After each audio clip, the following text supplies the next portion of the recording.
Last episode, you flipped a switch. You took $1 off the couch and sent it out to work. Today we open the hood and watch what that dollar actually does once the gears start turning. Fair warning before we start. This is the most powerful force in your entire financial life, and it is also, honestly, the most boring thing you will ever watch. It doesn't spark. It doesn't roar. For years, it looks like almost nothing is happening at all. And then, quietly, without any drama, it becomes the single biggest number you own. That force has a name: compounding, money earning money, and then that money earning money too. By the end of this video, you'll be able to see it coming and even run its math in your head. Here's the plan for the next few minutes. This is episode 2, and it's the engine room of the whole series, the one idea that every other episode quietly leans on. So I'm going to hand you 6 gears. 1. Interest on interest. What compounding actually is, defined in plain English, with a snowball. 2. The rule of 72. A single piece of mental math that tells you how fast your money doubles, no calculator required. 3. The hockey stick. Why the curve looks flat and frankly disappointing for years, and then suddenly explodes. 4. The 3 levers you can pull: time, amount, and rate, and which one really matters most. 5. The cost of waiting. Why being just a decade late can quietly cost you a fortune. And 6. The leak, because fees and taxes compound too, only they compound against you. Get these 6, and you understand the beating heart of investing. Let's start the engine. Start with 2 hills, each with a little snowball at the top. On the first hill, you roll the snowball down, and every second you toss on one more fistful of snow by hand, the same fistful over and over. It grows, but it grows in a straight, steady, predictable line. That's simple growth. That's adding. Now, the second hill. Here, you just give the snowball one push and step back. As it rolls, it picks up snow on its own. And here's the key. The bigger it gets, the more surface it has, so it grabs even more snow, which makes it bigger still, which makes it grab even faster. Nobody is adding anything by hand. The snowball is feeding itself, and it speeds up as it goes. That second hill is compounding. Both snowballs started the same size, and both started at the same moment. But one only ever grows by however much you personally shovel onto it, while the other grows by everything it has already collected.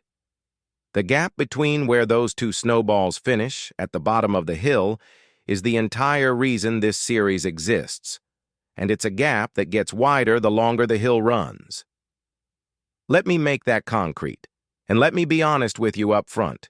Every number I use in this video is a round, made-up illustration, chosen to show you the shape of the thing. None of it is a promise, a forecast, or a guarantee. And past performance never tells you what the next stretch will do. With that said, say you put in a sum of money, and it earns some steady return each year. In year 1, you earn a return on your original money. Simple. But in year 2, you earn on your original money and on the return you made in year 1. In year 3, you earn on all of that again. Original plus year 1 plus year 2. Do you see what's happening? Each year, the base you're earning on is a little bigger than the year before. So each year's gain is bigger than the last, even though the rate itself never changed once. You're no longer just earning. You're earning on your earnings. That, mechanically, is the whole machine. Gear 1.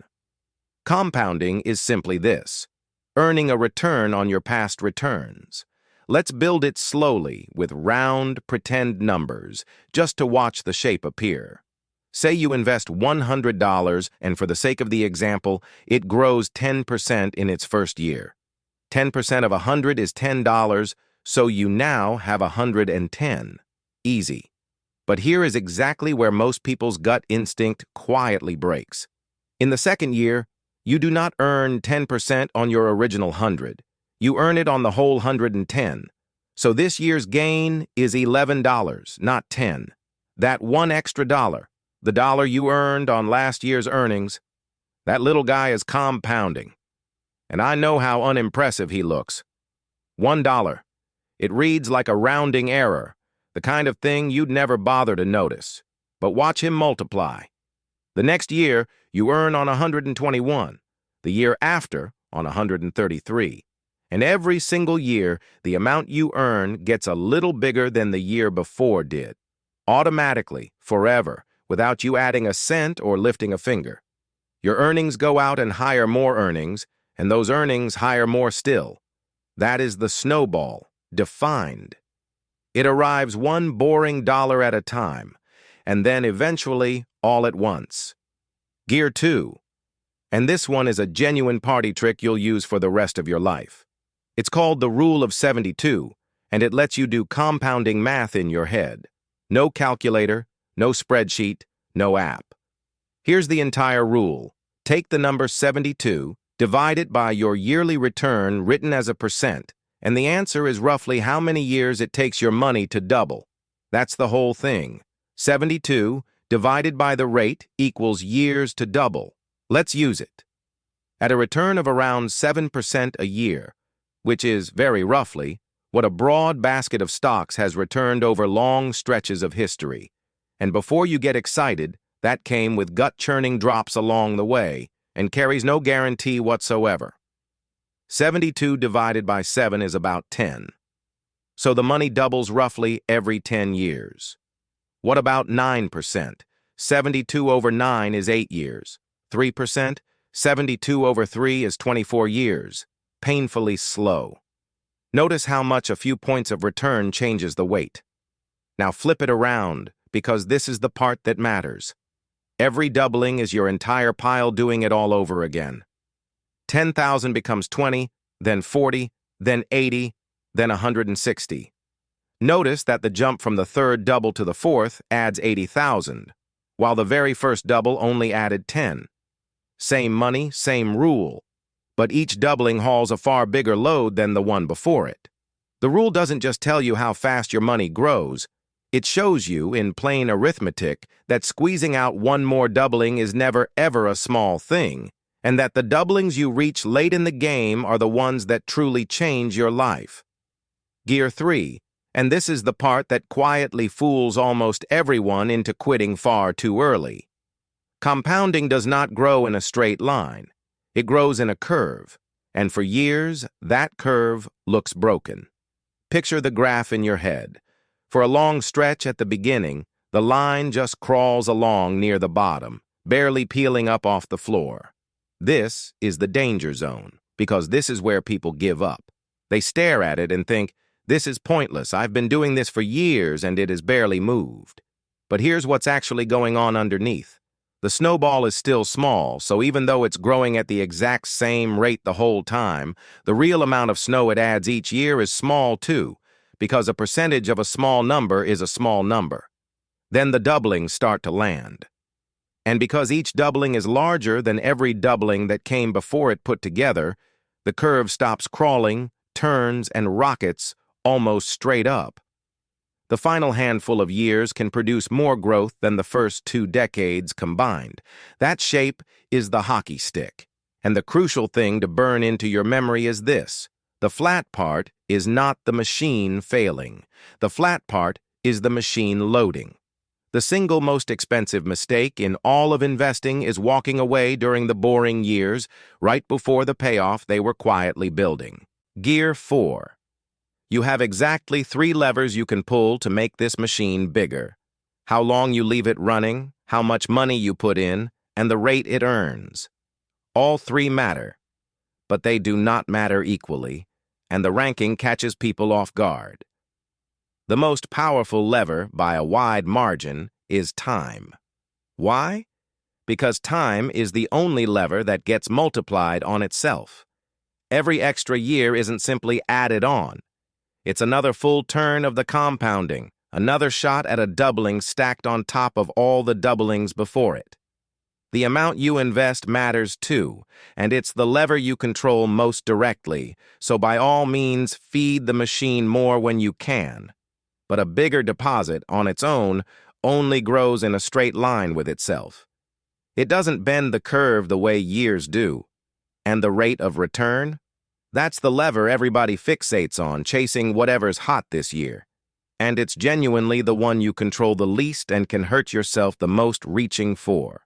So the rough ranking is time beats amount and amount beats rate, which lands you on something that feels almost unfair but is simply true. An ordinary sum, left completely alone for a very long time, usually beats a large sum that started late or got yanked around chasing a better number. Gear 5. And this is really Gear 4 with the price tag stapled to it. Because time is the strongest lever, waiting is not a neutral, harmless little delay. It is the single most expensive thing you can do with money, and the cruel part is that it's completely invisible while you're doing it. Let me paint the classic picture, again, with round, made-up numbers.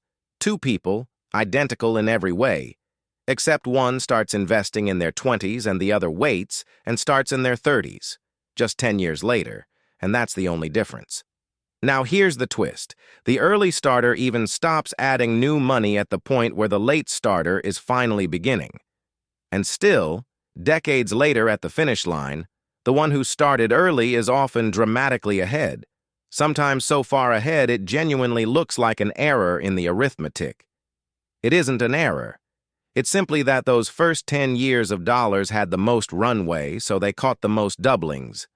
The late starter didn't only lose the money they didn't invest in those years, they lost every dollar of growth that money would have thrown off for the rest of their life. You can always add more money later. You can never, ever buy back a year. That is why the most powerful dollar you will ever invest is the one you invest today. Gear 6. And it's the one nobody wants to hear because compounding has an evil twin. The exact same force that quietly grows your money can just as quietly grind it down because fees and taxes compound against you in precisely the same way, only in reverse. Here's the leak. Say some product or account skims 1% of your money every year in fees. 1%. It sounds like nothing. A rounding error, the sort of thing you'd never bother reading the fine print over. But think about what compounding does to that 1%. It isn't taken once, it's taken every single year. And worse, it's a slice off a pile that was supposed to keep growing. So you don't just lose the fee itself, you lose all the future growth that fee would have earned for you, compounding away forever.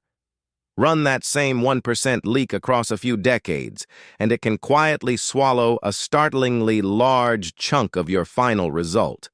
Not a rounding error at all, but a serious wedge carved straight out of your machine. Taxes can behave the same way when your money isn't held in a sheltered account. You can't ever get the leak to exactly zero, but you can get it close.